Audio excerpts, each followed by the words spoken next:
Abuja. A very good morning and thanks for staying with us on AIT. You're welcome to Dateline Abuja, your #1 general magazine program here on AIT. Well, as we all know, a lot of things have been happening around the country. It's either exciting or quite troubling. So our news headline will be talking about high increase of suicide cases here in Nigeria on our A story. I'm Hauwa Momoh. Thanks for staying with us.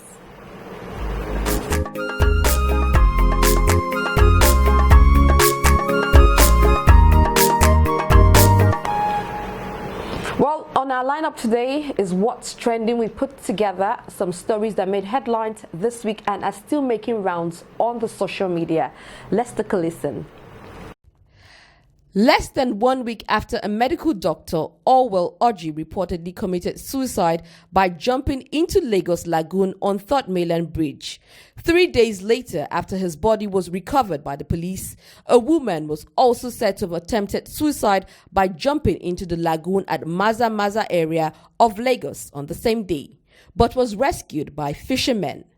There was also another case of a 500-level student of Solari University College of Education who committed suicide last week. In addition to these cases of suicide and its attempts, there have been more recorded cases in this past few days. The World Health Organization has projected that depression will be the second commonest cause of illnesses worldwide come 2020, which can lead to the continuous increase in suicide. Moving on to our next segment on Dateline Abuja, as I earlier said, our focus today is the rising case of suicide cases and attempts we have here in Nigeria. Well, the increased wave of suicide cases in the country is indeed a fearsome proportion and is quite disturbing and alarming. Well, suicide, as we all know, is an act of intentionally taking one's own life, and this is usually carried out as a result of despair, depression, heartbreak, financial difficulties, etc. Well, the culture of suicide is not new to Nigeria, but it is a taboo, and the growing rate has become a source of concern as some Nigerians now embrace suicide as a shortcut to end their supposed lives of hardship and economic nightmares. Well, just last year we had about 25 reported cases of Nigerians that committed suicide, blaming it on the economic hardship in the country, and this has made life quite difficult. And surprisingly, there have also been reported cases of suicide in addition to attempts this year, especially this month in January. Well, early January, an Ekiti civil servant committed suicide by hanging himself in the ceiling of his house in Ekiti State over an unpaid debt because of the non-payment of salaries owed to government workers. Well, this month, an undergraduate at Babcock University allegedly took his own life by hanging himself, with the reason still unknown. Well, there are also cases, or there's a case of a wife of a naval rating officer in Lagos State who committed suicide over misunderstanding with her husband, to mention but a few. Well, today on Dateline Abuja, we'll be talking to a psychiatrist, Dr. Nwife Akhator-Eneka, on the high rate of suicide cases in Nigeria, its causes, and now it can be prevented. But before then, we also went into the streets to talk to residents on what they think could be the reason of the high rate of suicide cases here in Nigeria. Let's take a listen. Well, to me, people commit suicide for different reasons, but generally why they commit suicide is when they've lost hope in the system. They've lost hope on themselves, they've lost hope on the system, nothing to hold on to again. So they will just decide, so what am I doing here? Let me just go and rest somewhere. Well, I think that's the main reason why people commit suicide, when they don't have anything to hold on to.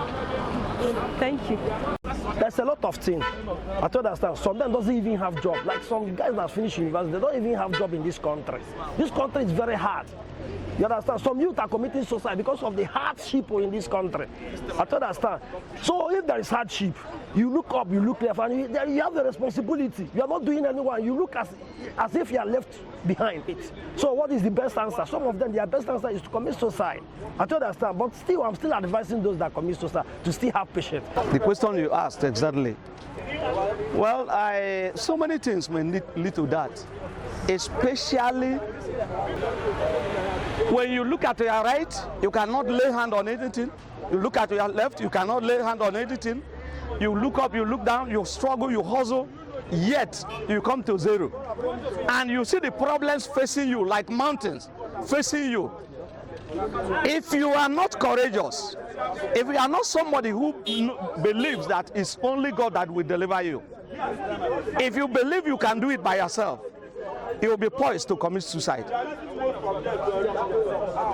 Then another thing that makes people to commit suicide, though very foolish ones, some people commit suicide for love's sake.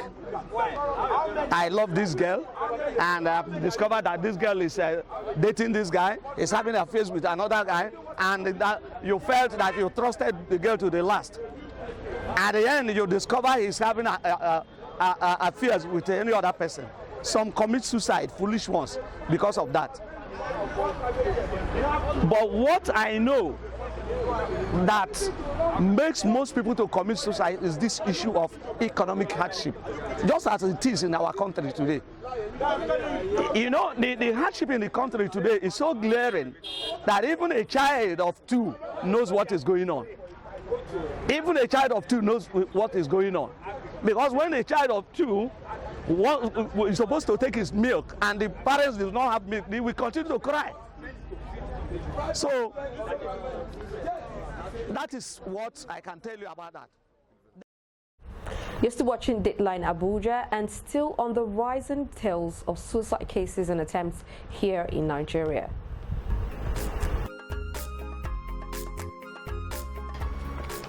Well, my guest today on Dateline Abuja is Dr. Nwife Akhator-Eneka. Did I get that? She did. She is a psychiatrist, and together we'll be discussing the rise of suicide here in Nigeria. You're welcome to Dateline Abuja. Thank you. First things, you want to tell us a little bit about what suicide means? Okay, the word suicide was derived from the Latin word, which means self-murder. So suicide, more or less, is the act of killing oneself. And suicide generally is when people when their coping mechanisms are overwhelmed due to their emotional pain. And this goes on for a while, because suicide is not an automatic thing. There's a range between the suicidal thoughts and the acts of suicide. So we have to understand that suicide doesn't occur spontaneously in most cases, although sometimes in a few cases there's some acts of suicide that are not premeditated, more or less. So what do you think is the cause of the rise of suicide, especially in Nigeria in recent times? Generally, there's a rise in the rate of suicide during economic meltdowns, during recessions, like we're experiencing here in Nigeria, like you know. And some other factors also can lead to suicide. And about 90% of cases of suicide, people who have suicide rather, have an underlying mental illness. And most of this is attributed to depression. And in a country like this, where mental illnesses are stigmatized, people are unaware of mental illnesses. Even when they are aware, due to the stigma, they refuse to seek help. Hence, this rising cases of depression at the end of the day leads to suicide. But I must add that not every depressed person is suicidal. So we're not aware enough, and we tend to forget that the world is a global village, and factors which affect the developed world is beginning to affect us in Nigeria. Things like, in adolescence, issues like body image, issues about sexuality, and we know the stigma associated with people coming out of the shell, out of the closet. So people are unaware and talk down about these matters, hush about these matters. They don't talk about these matters. And hence, issues that pertain to the developed world begin to affect us here in Nigeria. Also in Nigeria, I want to talk about the fact that suicide is a criminal act. It's criminalized. Yes. It is actually a taboo. It is a taboo. And people tend to forget that it is mostly due to an underlying mental illness. Hence, because you know the law states that if you attempt suicide, you'll be arrested for 1 year. So hence, people are determined to complete the act as much as possible. So, amongst other things, This is why there's a rise in suicide today in our society. People have nowhere to turn to. You know, our social structure in Nigeria is broken down. You know, in those days when we were much younger, We used to have guidance and counselor, you know. family. Family. Now everybody's busy. So most times suicide is a cry for help. People want to communicate a pain, an emotional pain, but they have no one to turn to. So that's what happens in most cases. It's true they say a problem half shared, or a problem shared is half solved. Yes. But in this case, you talked about financial depression. Are you going to attribute most of the cases of suicide to financial? I know we have had breaks and divorces and all that actually cause depression, but will you say that for sure that financially or financial breakdown is one of the major causes of suicide in Nigeria? Based on the reports we have, based on the recent suicidal cases in Nigeria, most of them, Finances. due to finances.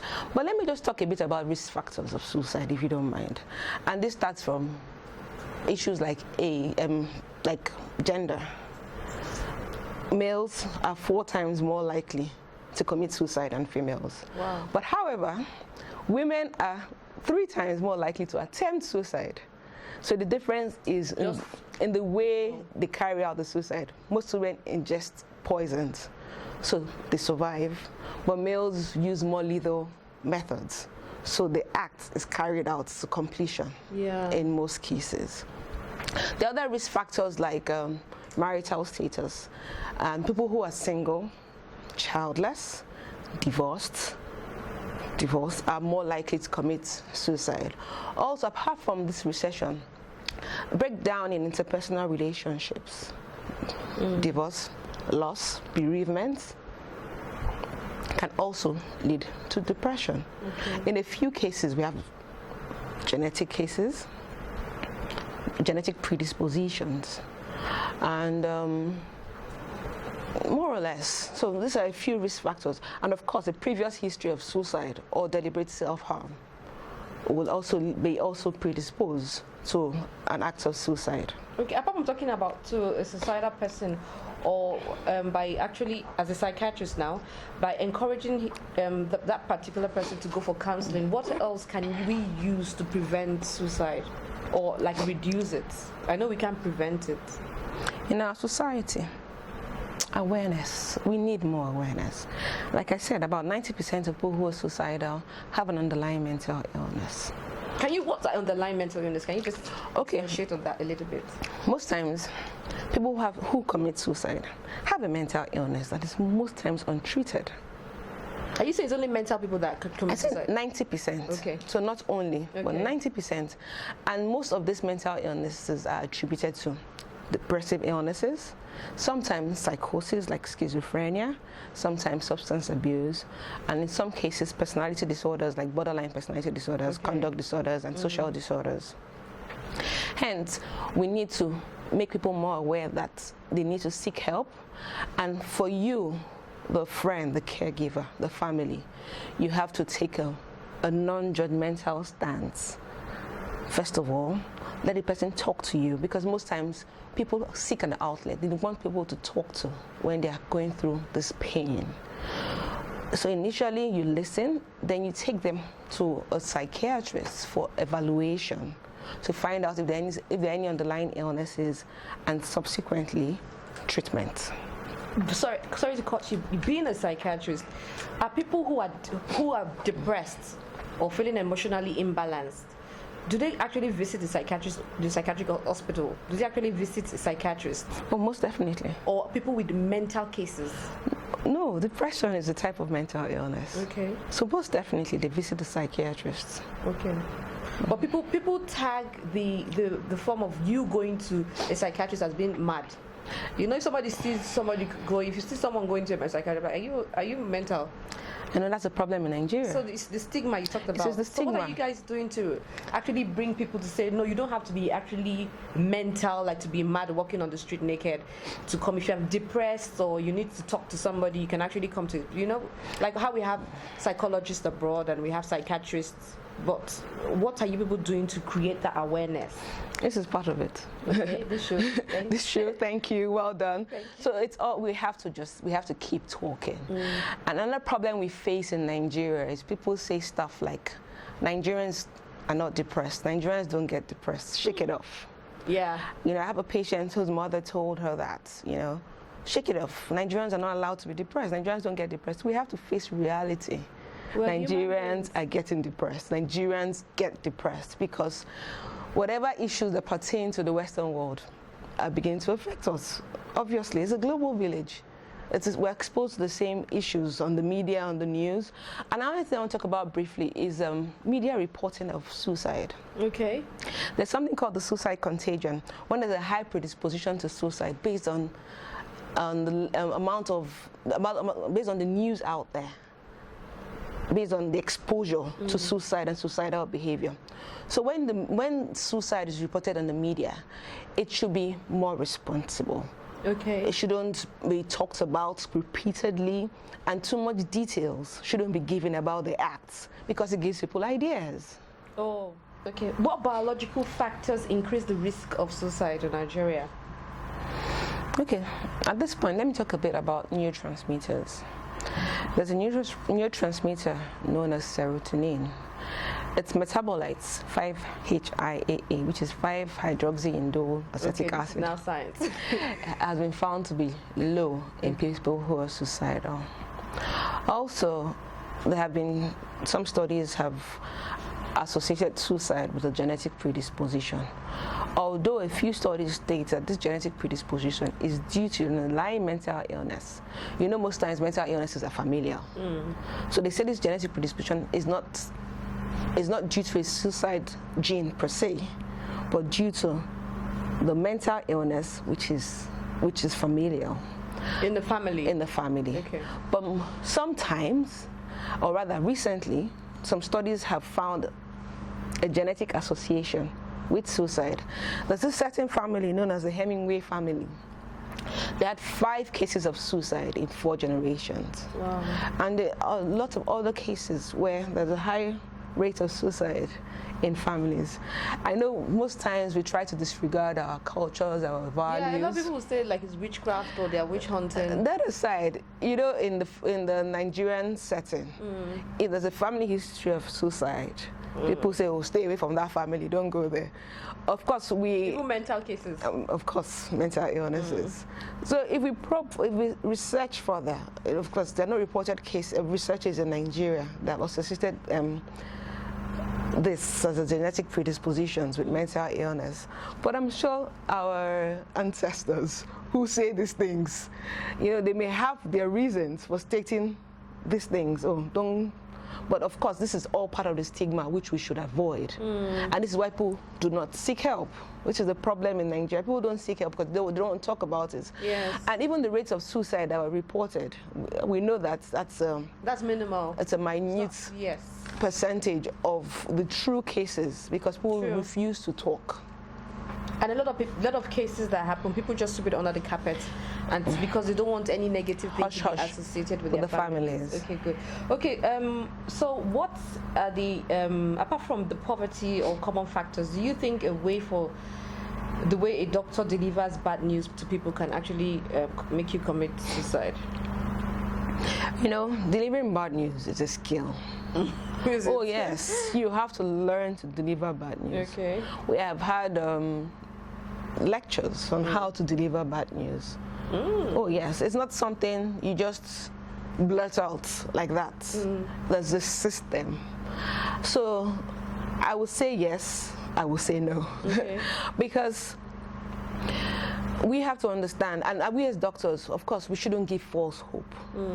So if the situation is bad, you should state it as it is. Don't give false hope, because false hope has all negative consequences. But the way the bad news is delivered is also very important, because it can, this person, remember, you don't know the state of mind of the person. You don't know the person's state of mind. You don't know the pain this person is going through physically, emotionally. You don't know the level of family support the person has. You don't know the financial issues the person has. You don't know the myriad of issues this person is having.